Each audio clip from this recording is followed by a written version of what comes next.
November 27, 1977 ஆண்டு மு.க. ஸ்டாலினுக்கும் துர்கா ஸ்டாலினுக்கும் மகனாக பிறந்தார் உதயநிதி ஸ்டாலின். திமுகவின் சின்னமான உதயசூரியனை நினைவில் வைத்தே இவருக்கு உதயநிதி என்று பெயர் வைத்ததாக கூறப்படுகிறது. உதயநிதி இளம் வயதிலிருந்தே அரசியலில் அதிக ஆர்வம் காட்டவில்லை. 1989 ஆண்டுகளிலேயே சட்டமன்ற தேர்தல் பிரச்சாரத்திற்காக தாத்தா மற்றும் தந்தையின் ஜீப்புகளில் ஏறி மாநாடுகளில் நடப்பவற்றை உன்னிப்பாக கவனித்துக் கொண்டிருப்பாராம் உதய். சின்ன குழந்தையாக தந்தை ஸ்டாலினின் கையில் அவர் பங்கேற்ற போராட்டம்தான் திமுக எதிர்காலமான உதயநிதியின் முதல் போராட்டமாகும். உதயநிதி ஸ்டாலின் சென்னை லயோலா கல்லூரியில் பட்டம் பெற்றவர். 2002 ஆண்டு தன் நீண்ட நாள் காதலியான கிருத்திகாவை திருமணம் செய்து கொண்டார். இவர்களுக்கு இன்பநிதி என்ற மகனும் தன்மயா என்ற மகளும் உள்ளனர்.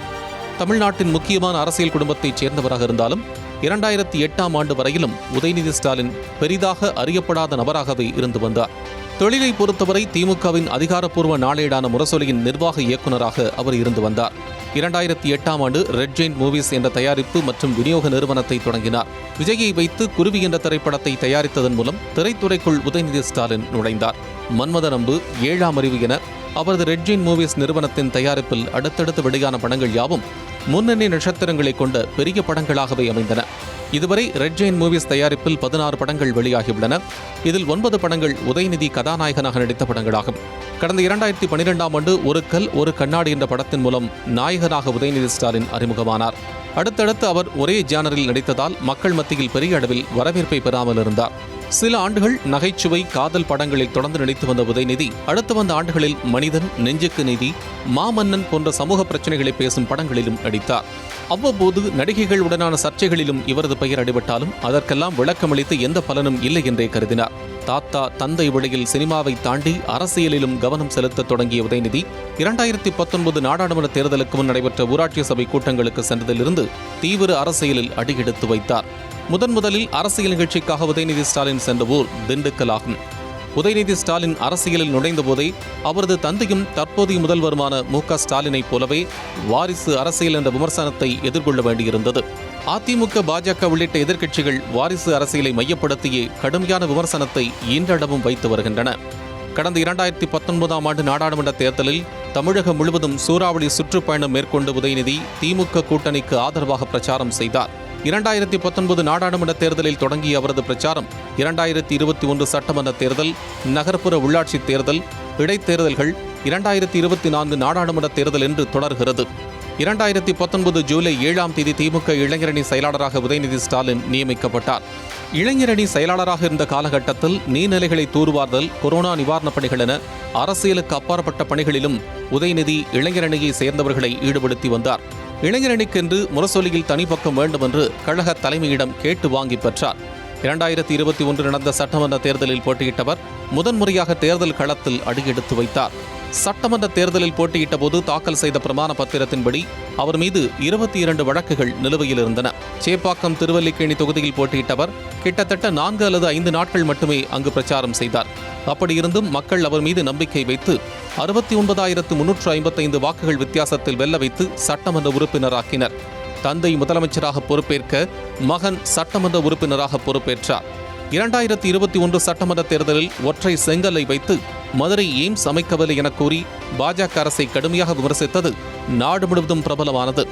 2021 தாராபுரத்தில் நடந்த தேர்தல் பேரணியில் சுஷ்மா சுவராஜ் மற்றும் அருண்ஜேட்லி இருவரும் பிரதமர் நரேந்திர மோடி கொடுத்த மன அழுத்தத்தால் இறந்ததாக உதயநிதி குற்றம் சாட்டியது பரபரப்பை ஏற்படுத்தியிருந்தது.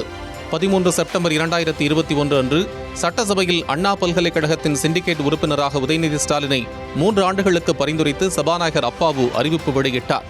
சட்டமன்ற உறுப்பினராக இருக்கும்போது தனது தொகுதியிலிருந்து ஸ்பெயினில் நடந்த கால்பந்து போட்டியில் விளையாட தேர்வாகிய மாணவர் ராகுல் கண்ணனின் கனவை நோக்கிய பயணத்திற்கு உதவி செய்தார். ராகுல் கண்ணன் இந்தியாவிலிருந்து ஸ்பெயின் செல்வதற்கான விமான செலவுக்கான தொகையை அவரது பெயர் கொண்ட அறக்கட்டளை மூலம் வழங்கினார். மாற்றுத்திறனாளிகள் மெரினா கடற்கரையில் கடலுக்கு அருகில் சென்று கடலை கண்டு ரசிக்கும் வகையிலான தற்காலிக சிறப்பு நடைபாதையை நிரந்தர பாதையாக அமைக்க வேண்டும் என்று பட்ஜெட் கூட்டத்தொடரின் போது இவர் வைத்த கோரிக்கையை முதலமைச்சர் ஏற்றுக்கொண்டு நிறைவேற்றி தந்தார்.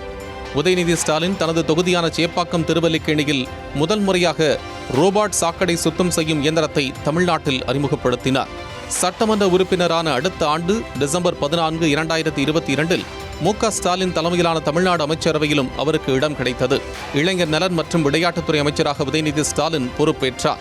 100 ஆண்டுகால செஸ் ஒலிம்பியாடு வரலாற்றில் முதன்முறையாக 2022 44வது செஸ் ஒலிம்பியாட் தொடர் மாமல்லபுரத்தில் நடைபெற்றது. 2023 தமிழ்நாடு விளையாட்டு மேம்பாட்டு ஆணையமும் சதுரங்க அறக்கட்டளையும் இணைந்து உலகத்தனம் வாய்ந்த சென்னை செஸ் கிராண்ட் மாஸ்டர் சதுரங்க போட்டியை நடத்தி காண்பித்தார். 12 ஆண்டுகளுக்கு பிறகு 2023 சென்னையில் சர்வதேச ஸ்குவாஷ் போட்டி நடத்தப்பட்டது. அதற்காக தமிழ்நாடு ஸ்குவாஷ் ராக்கெட் சங்கத்திற்கு 2 கோடி நிதி வழங்கப்பட்டது. உதயநிதி ஸ்டாலின் 2023ஆம் ஆண்டு தமிழ்நாடு முற்போக்கு எழுத்தாளர் கலைஞர்கள் சங்க நிகழ்ச்சியில் பங்கெடுத்த போது அதில் அவர் சனாதனம் குறித்து பேசிய கருத்து சர்ச்சைக்குள்ளானது. தமிழக எல்லையை கடந்து இந்தியா முழுவதுமே சனாதனம் குறித்த உதயநிதி பேச்சுக்கு எதிர்ப்பு கிளம்பியது. இது தொடர்பாக நீதிமன்றத்தின் கண்டிப்பையும் அவர் எதிர்கொள்ள நேரிட்டது. குடியரசுத் தலைவர் திரௌபதி முர்மு பழங்குடி சமூகத்தைச் சேர்ந்தவர் என்பதால் தான் புதிய நாடாளுமன்ற கட்டட திறப்பு விழாவுக்கு அழைக்கப்படவில்லை என்று கூறி உதயநிதி ஸ்டாலின் சனாதனத்தை தொடர்புபடுத்தி முன்வைத்த விமர்சனங்களுக்கும் எதிர்ப்புகள் கிளம்பின. சனாதனம் குறித்த பேச்சுகளுக்கு தேசிய அளவில் எதிர்ப்பு கிளம்பினாலும் கூட தாத்தாவை போன்று தக் லைஃப் கொடுத்து கொண்டே இருந்ததால் திமுக தொண்டர்கள், ஆதரவாளர்கள், சமூக நீதி பேசும் அமைப்புகள் மத்தியில் உதயநிதி ஸ்டாலினின் செல்வாக்கு கணிசமாக அதிகரிக்க தொடங்கியது. திமுக ஆட்சிக்கு வந்ததிலிருந்தே துணை முதலமைச்சராக உதயநிதி ஸ்டாலின் நியமிக்கப்படுவார் என்று சொல்லப்பட்டது. காரணம், 2006 முதல் 2011 வரையிலான திமுக ஆட்சியில் முதலமைச்சராக இருந்த கலைஞர் கருணாநிதியின் மகனான மு.க. ஸ்டாலின் துணை முதலமைச்சராக நியமிக்கப்பட்டார். முதலமைச்சரின் அமெரிக்க பயணத்திற்கு பிறகு துணை முதலமைச்சர் குறித்த அறிவிப்பு வெளியாகும் என்று எதிர்பார்க்கப்பட்ட நிலையில் செப்டம்பர் 28, 2024 தான் துணை முதலமைச்சராக உதயநிதி ஸ்டாலின் நியமனம் செய்யப்பட்டார். துணை முதலமைச்சராக ஆனாலும் தன்னுடைய விளையாட்டுத் துறையை அவர் கைவிடவில்லை. தெற்காசியாவில் முதன்முறையாக சென்னையில் ஃபார்முலா 4 இரவு நேர சாலை கார் பந்தயத்தை நடத்தி காட்டினார். துணை முதல்வர் உதயநிதி ஸ்டாலின் அரசு நிகழ்வுகளில் பங்கேற்கும் போது கட்சி சின்னம் பொறித்த டி-ஷர்ட் அணிய எதிர்ப்பு தெரிவித்து வழக்குகள் நிலுவையில் உள்ளன. இந்த வழக்கில் அரசு ஊழியர்களுக்கான ஆடை கட்டுப்பாடு குறித்த அரசாணை அரசியலமைப்பு சட்ட ரீதியாக பதவி வகிப்பவர்களுக்கும் பொருந்துமா என்பது குறித்து விளக்கமளிக்க தமிழக அரசுக்கு உயர்நீதிமன்றம் உத்தரவிட்டது.